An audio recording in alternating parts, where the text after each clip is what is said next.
अब अगर हम बात करें, अब हम कोड में एंटर करने वाले हैं, अब कोड के बारे में स्टार्ट करने वाले हैं हम लोग। अब अगर हम कोड के बारे में बोलें तो ये आपका है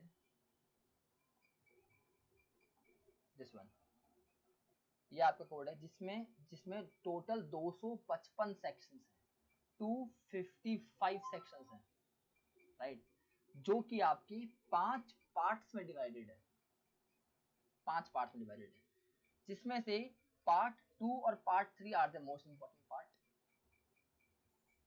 पार्ट फर्स्ट सिर्फ इंट्रोडक्टरी पार्ट है, पार्ट फोर्थ जो है वो आपका जितनी भी अथॉरिटीज काम कर रही हैं, जितने भी लोग इसमें काम कर रहे हैं, जितनी भी तरीके से जो भी इसका मैनेजमेंट है, जो भी इसका कॉन्स्टिट्यूशन है आईबीबीआई के बारे में, आईबीबीआई में कितने लोग बैठेंगे, उनकी क्या क्वालिफिकेशंस होंगी, और आपका इंसॉल्वेंसी रिजोल्यूशन प्रोफेशनल जो कि आशीष आवाचार्य जी थे, वो जो होता है वो कौन होता है, उसकी क्या क्वालिफिकेशन होनी चाहिए, अगर आपको अपॉइंट होना है तो आप कैसे अपॉइंट होंगे, इंडियन रेजिडेंट होंगे वगैरह, वो सब आपके पार्ट 4 में है।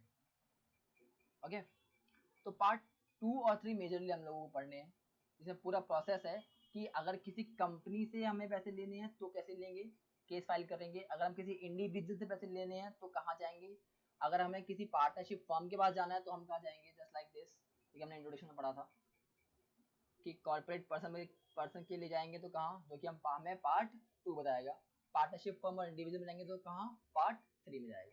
तो ऑन एंड ऑल हमें पार्ट 2 और पार्ट 3 पढ़ना है। बट पार्ट 2 और पार्ट 3 स्टार्ट करने से पहले एक छोटी सी चीज हम लोगों को बहुत जरूरी है ध्यान में रखनी, और वो ये कि इस पूरे कोड की एक छोटी सी बहुत खास बात है कि इस कोड में जो डेफिनेशन पार्ट है, मतलब डेफिनेशन पार्ट मतलब हमें किसी भी टर्म का मतलब अगर समझना तो हम डेफिनेशन में जाते हैं, कि अगर हम कॉर्पोरेट डेटर का मतलब समझना तो हम डेफिनेशन में जाएंगे कि भाई कॉर्पोरेट डेटर का मतलब हमें डेफिनेशन बताएगा, ठीक है। वो डेफिनेशन का जो सेक्शन है वो सेक्शन 3 है, that is not section 2। 90% acts या कोड्स में जो सेक्शन होते हैं, सेक्शन डेफिनेशन सेक्शन जो होता है वो सेक्शन 2 होता है, इसमें सेक्शन 3 है, पहली बात। तो दूसरी बात, इस कोड में 3 प्रीलिमिनरी हैं, ये प्रीलिमिनरी दिख रहा है आपको, प्री मतलब कुछ भी स्टार्ट करने से पहले, ये जो प्रीलिमिनरी है ये इस पार्ट का प्रीलिमिनरी है। इसका क्या मतलब है, इसका मतलब ये है कि आपको ये पार्ट स्टार्ट करने से पहले आप ये पढ़ लो, राइट।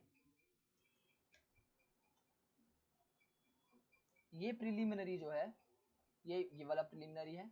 नेक्स्ट जो प्रीलिमिनरी है ये इस पार्ट का फर्स्ट चैप्टर है, ये प्रीलिमिनरी है।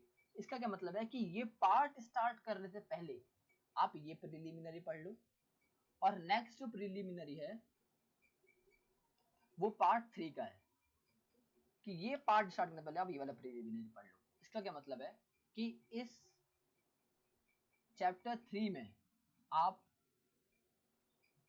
जो डेफिनेशन पढ़ेंगे, जो वर्ड्स आगे पढ़ेंगे, उन वर्ड्स का जो मतलब है वो आपको यही पार्ट बताएगा।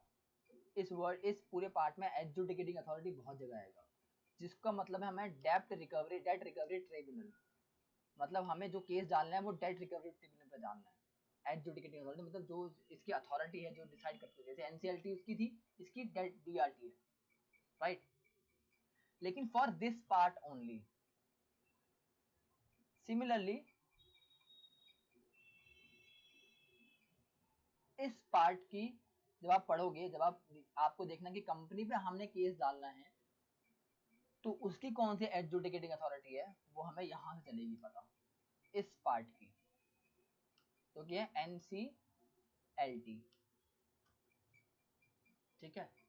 और जो पहला जो फर्स्ट प्रीलिमिनरी जो हमने पढ़ा था, अगर हमें पूरे ही एक्ट में, पूरे ही कोड में किसी वर्ड का मतलब नहीं मिलता है तो हम, एक second, so I was saying कि इस जो फर्स्ट प्रीलिमिनरी है, जो सबसे पहला प्रीलिमिनरी हमने देखा था, ये वाला, ये जो प्रीलिमिनरी हमने देखा था सबसे पहला, वो प्रीलिमिनरी का है। अगर आपको किसी भी चीज की, किसी भी टर्म का मतलब पूरे कोड में कहीं नहीं मिला तो आपको वो यहाँ मिलेगा। ठीक है, यहाँ मिलेगा, इस डेफिनेशन में मिलेगा, सेक्शन 3 में मिलेगा मतलब, राइट। अगर आपको बोर्ड का मतलब जानना है और बोर्ड का मतलब उस पार्ट में नहीं दे रखा तो आप यहाँ होंगे। अगर आपको बेंच का मतलब जानना है और बेंच का मतलब आपको उस पार्ट में नहीं बता रखा तो आपको ये देखना है बायलॉज क्या होते हैं। ऐसे छोटे वर्ड का मतलब, चार्ज का मतलब क्या होता है, इस तरीके से हम लोग ये एक्ट, ये कोड पढ़ते हैं, right.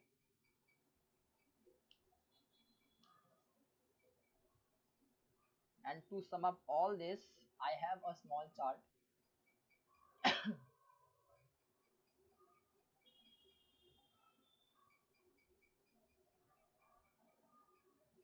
This is that chart. This is the chart. Part first is preliminary.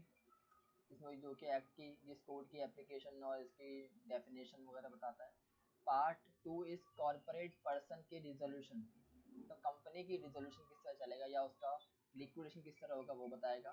Part 3 जो है किस कोई पार्टनरशिप फर्म या कोई इंडिविजुअल पर किस तरह केस फाइल करेंगे, कहाँ फाइल करेंगे, किसको फाइल करेंगे, वो सब आपका पार्ट 3 बताएगा।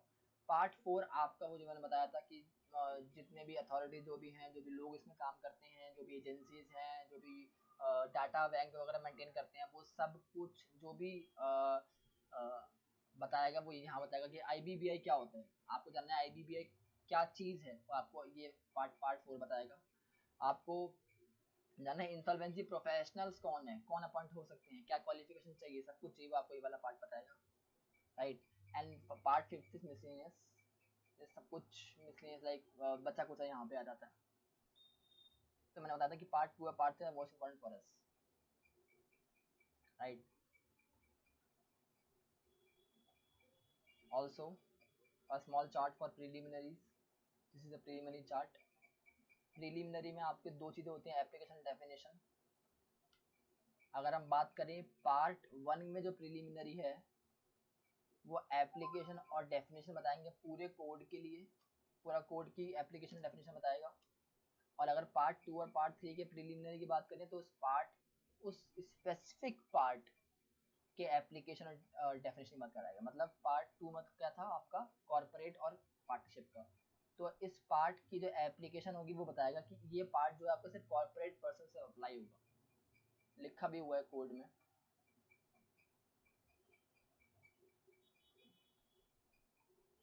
this one, part 1 is this, application of this part, ये पार्ट बोला हुआ है, shall apply to the matters relating to the insolvency and liquidation of corporate debtors। corporate debtor आपके वो कंपनी जिन्होंने पैसा नहीं दिया, और कितना पैसा नहीं दिया, 1 लाख या उससे ज्यादा अगर ड्यूज बनते थे, डिफॉल्ट ड्यूज बनते थे या डिफॉल्ट किया 1 लाख या उससे ज्यादा। डिफॉल्ट और ड्यूज में फर्क है। मैंने किसी कंपनी को 1 लाख रुपए दिए, फाइनेंस किए, उसको फाइनेंस दिया 1 लाख रुपए का या 1.5 लाख रुपए का, और उसने नहीं दिया, तो मैं उसका हो गया फाइनेंशियल क्रेडिटर, और वो मेरा हो गया corporate debtor for this part. और next part may be corporate debtor ना यूज करें हम, बट कोई और वर्ड यूज करें। For this part it is my corporate debtor and I am its financial creditor. एक चीज, दूसरी चीज, यहाँ वर्ड हुआ डिफॉल्ट। मैंने उस कंपनी को 1 लाख रुपए तक की सर्विसेज दी या गुड्स दिए, उसने मुझे पैसे नहीं दिए उसके, तो उसने डिफॉल्ट किया 1 लाख का। अब इस केस में मैंने फाइनेंस नहीं दिया ना, तो I am not financial creditor, I will be the operational creditor. ठीक है, ये दोनों टर्म आगे यूज करेंगे और उसका मतलब भी समझेंगे और अच्छे से हम आगे जाके। बट वो कॉर्पोरेट डाटा ही रहेगा, वो जो वो फाइनेंशियल डाटा या वो ऑपरेशनल डाटा नहीं बनेगा, वो कॉर्पोरेट डाटा ही रहेगा। मेरी क्रेडिट देने का जो नेचर है वो बताएगी मुझे कि मैं ऑपरेशनल डेटर हूँ, ऑपरेशनल क्रेडिटर हूँ, या मैं फाइनेंशियल क्रेडिटर हूँ, राइट। अभी पिछले दिनों अगर आप ऑपरेशन क्रेडिटर नहीं हो और फाइनेंशियल क्रेडिटर नहीं हो तो आप इस केस में केस फाइल नहीं कर सकते, राइट। आपको कोई डिफॉल्ट, उस कंपनी को डिफॉल्ट नहीं किया और आपको कोई ड्यूज नहीं बनते तो आप नहीं दे सकते, राइट। तो पिछले दिनों कुछ टाइम अभी सुप्रीम कोर्ट ने कहा कि जो होम बायर्स हैं, जिन्होंने घर खरीदा है, वो भी फाइनेंशियल क्रेडिटर के रूप में माने जाएंगे। मतलब क्या, अब वो भी इस एक्ट में, इस कोड में केस फाइल कर सेइंग कि अगर अगर आप फाइनेंशियल क्रेडिटर या ऑपरेशनल क्रेडिटर बन गए, उसके बाद ही आप इस कोड में केस फाइल कर सकते हो, राइट। तो जो होम बायर्स थे वो अब फाइनेंशियल क्रेडिटर्स की उसमें आ गए, लिस्ट में आ गए। तो अब वो आम्रपाली पे, होम बायर्स थे, वो आम्रपाली पे अब केस कर सकते हैं उसकी इंसॉल्वेंसी के लिए, जो कि हो चुका है ऑलरेडी केस। और एनबीसीसी जो कि गवर्नमेंट ऑर्गेनाइजेशन है, वो उसको बिठा दिया गया है और एक आरपी भी अपॉइंट कर दिया गया है, जो कि अब उसके जो डायरेक्टर्स जो भी हैं, उनको उनके एसेट्स को बेच बेच कर उनके जो होम बायर्स हैं, उनके जो जो फ्लैट्स हैं, जितने आपको नोएडा, ग्रेटर नोएडा में जितने भी आप लोग फ्लैट देखते हो, वो सारे कंप्लीट हो रहे हैं। So IBC played a great big role for the purpose of completion of all the project of Amrapali, right? और इसके अलावा हम एक चीज बारे में बात कर रहे थे, वो है हायरार्की। तो हायरार्की है इसकी, किसी भी एक्ट, किसी भी टर्म को समझने की एक बेसिक चीज है वैसे। किसी भी कोड को, नॉट अबाउट दिस आईबीसी, बल्कि किसी भी कोड को जब आप पढ़ते हो तो उसमें किसी भी टर्म का मतलब आपको जानना होता है। तो आप इस तरह से जानते हो, कैसे कि उस सेक्शन में पहले सेक्शन को पूरा देखते हो। कोई सेक्शन आप पढ़ रहे हो, आप वो सेक्शन पूरा देखोगे, क्या पता उस सेक्शन के एंड में एक्सप्लेनेशन में ही उस वर्ड का मतलब दे रखा हो। फॉर एग्जाम्पल, इस कोड में आपका जो पार्ट 4 है,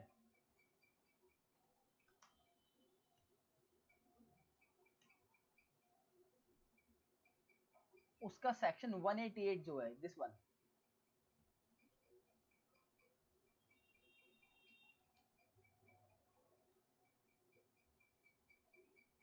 राइट, आईबीबीआई के बारे में बोलता है ये। जैसे मैंने पहले बताया था कि किसी बॉडी के बारे में आपको जानना है, प्रोफेशनल जानना, तो आप पार्ट 4 में आते हो।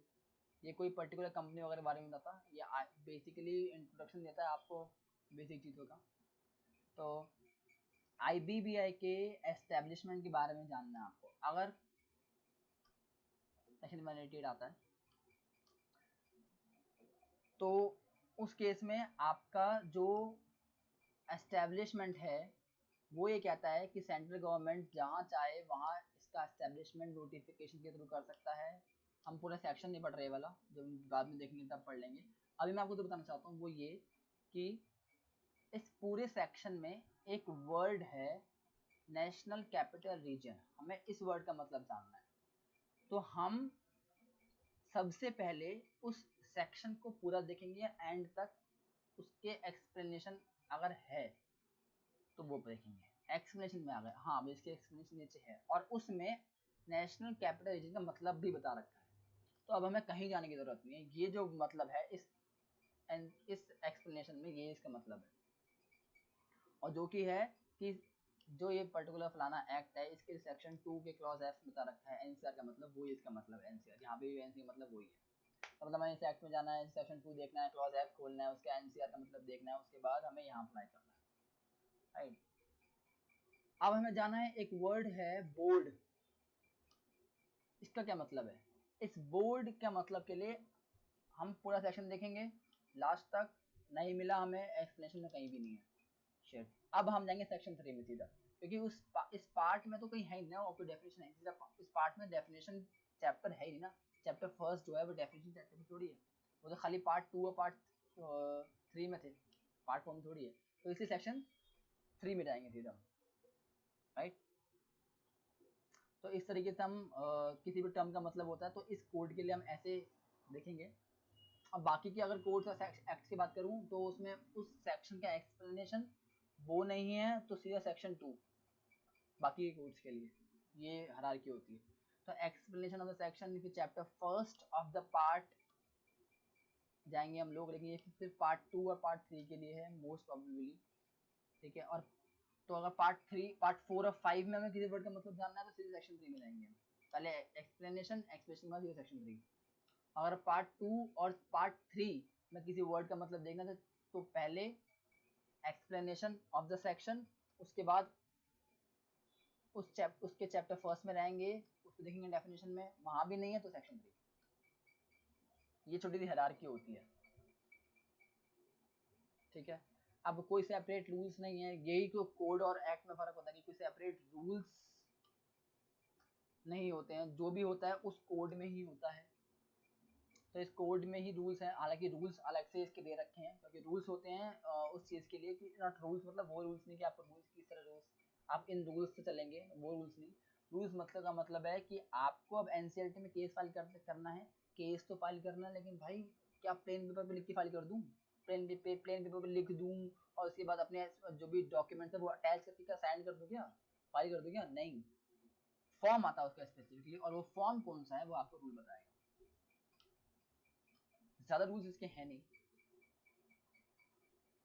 तो ज़्यादा रूल्स पढ़ने की जरूरत भी नहीं है। आपको जो भी किसी बारे में जानना है, किस फॉर्म में जानना है, वो आप डायरेक्ट इंटरनेट पे गूगल कर सकते हैं, आपको मिल जाएगा, कोई ज़रूरत नहीं कोई अलग से रूल्स पढ़ने की इसके लिए। और सर्कुलर नोटिफिकेशन के लिए ऑब्वियसली आपको अवेयर रहना पड़ेगा, और वो अवेयर आपको IBBI की वेबसाइट में आपको मिल जाएगी। यहाँ पे सारे आपको सारे सर्कुलर नोटिफिकेशन सब इशू होते रहेंगे, चल जाएगा पता। तो this was the basic in the way आपको ये कोड पढ़ना है।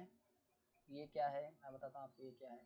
ये एक छोटा सा एक्सपेंडेड चार्ट है, छोटा सा एक्सपेंडेड चार्ट है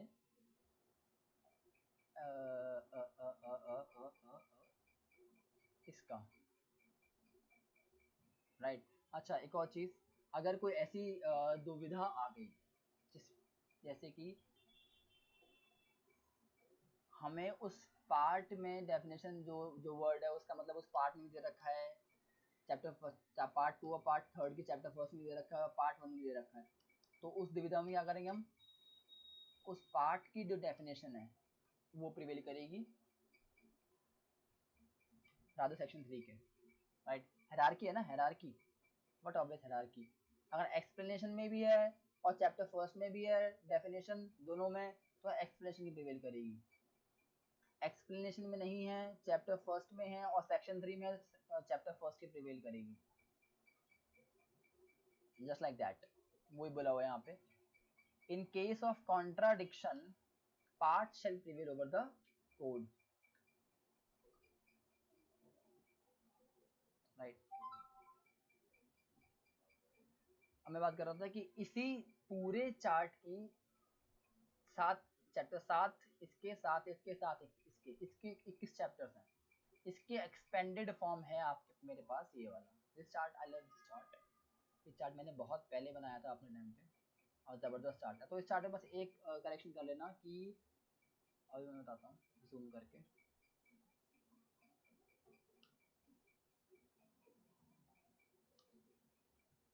not applicable to Jammu and Kashmir,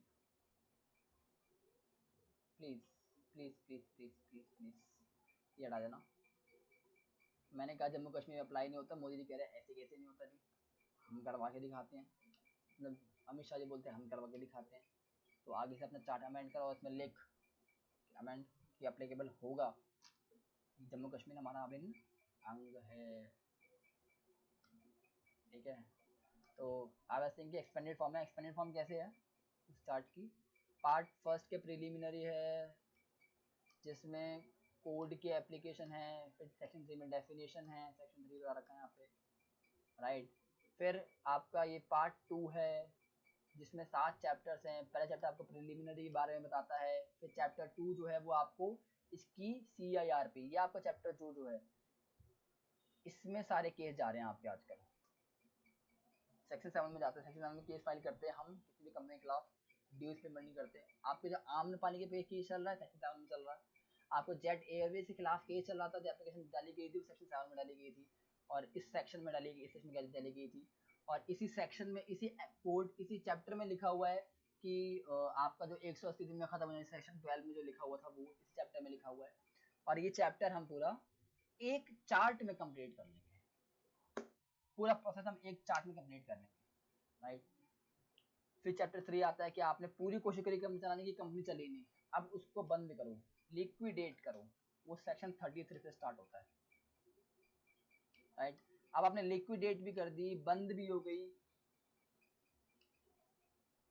but आपको फास्ट ट्रैक करने तो फास्ट ट्रैक भी कर सकते हो, बट बंद हो नहीं गई, बंद होने से पहले की बात है।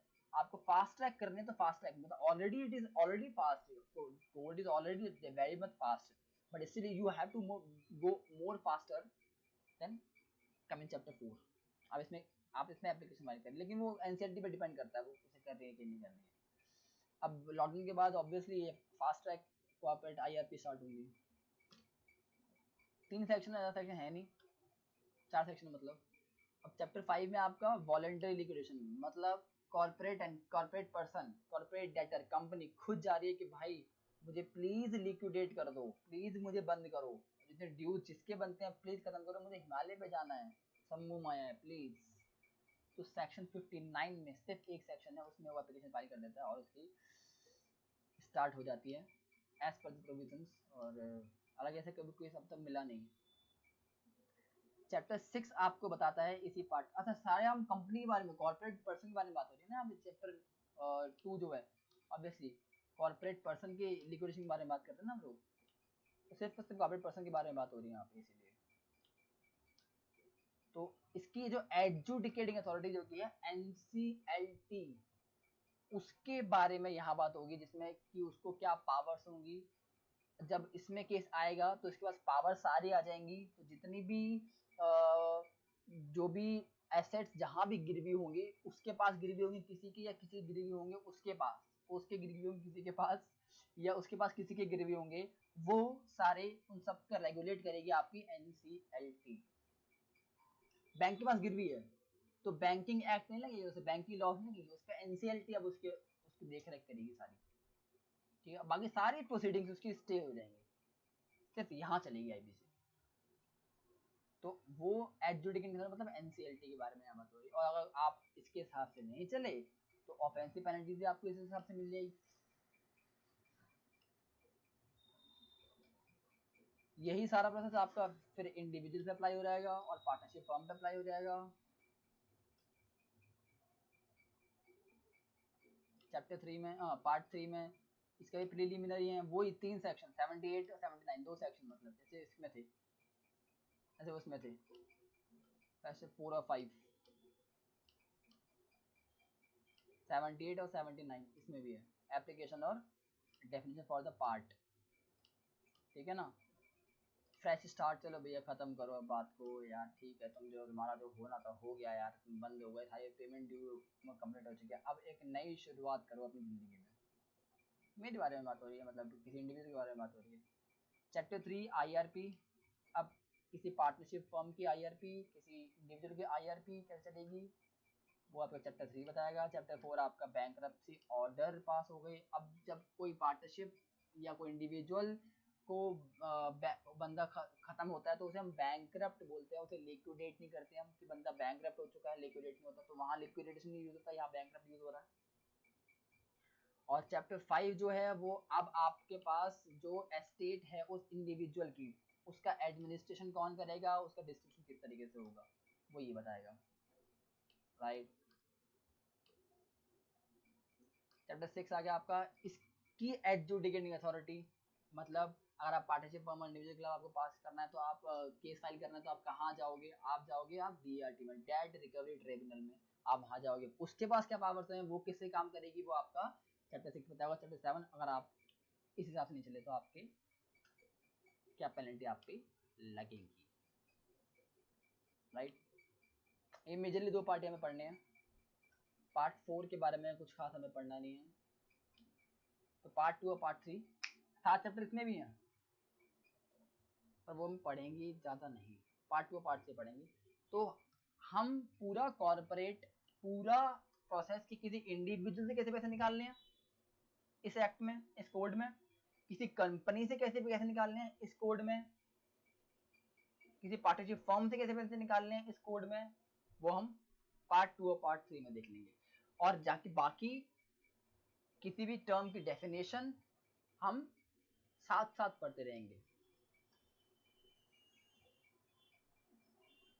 ऑलराइट। ऐसे ही अब मैं एक छोटी सी बात बता देता हूँ, हमें मैंने नोटिस करी सेक्शन 60 में, ये चैप्टर 6 जो है, ये चैप्टर 6 है किसका, पार्ट 2 का है, चैप्टर 6 है ये, ठीक है ना। ऐसे आपको समझ में नहीं आएगा, ऐसे ऐसे समझ में आएगा, छोटा हो गया ना। पार्ट 2 जो है इसका, चैप्टर 6 जो है उसका सेक्शन 60 जो हमने ऑलरेडी देखा था, कहाँ देखा था, यहाँ देखा था, सेक्शन 60 सब सेक्शन 5 आईबीसी का, है ना, देखा था ना, जिसमें एनसीएलटी को सारी पावर्स हो जाती हैं, उसके जितने भी एसेट्स हैं उसकी अथॉरिटी और उसको डिस्पोज ऑफ या उसको रेगुलेट करने की, सेक्शन 60 सब सेक्शन 5 में, मतलब does not matter notwithstanding anything contained under any laws, the adjudicating authority shall have the the supervisory powers for that purpose under the court, ये वो सेक्शन 60 बताता है, और जो कि आपको चैप्टर 6 में है। आ रहा हूँ, उठ नहीं रही, उठ नहीं रही।